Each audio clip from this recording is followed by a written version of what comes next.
Wesley Clark dëshmon sot në Hag. Generali amerikan Wesley Clark do të paraqitet sot në dhomat e specializuara të Kosovës në Hag në gjykimin ndaj ishkrerëve të UÇK-s. Dëshmia e tij nis në orën 12 dhe do të vazhdojë deri të mërkurën.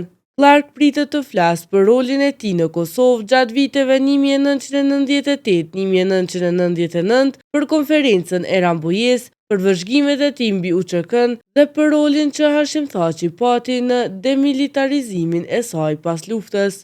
Ai do të jap detaje edhe për strukturën, komandën dhe kapacitetet e UÇK-s në atë periudhë.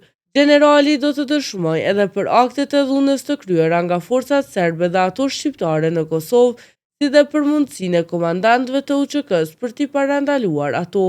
Dëshmia është e kufizuar vetëm në tema të caktuara, ndërsa SBA-t kanë vendosur masa shtesë, përfshirë të drejtën e Clark për të mos u përgjigjur në pyetje që kërkojnë informacion konfidencial.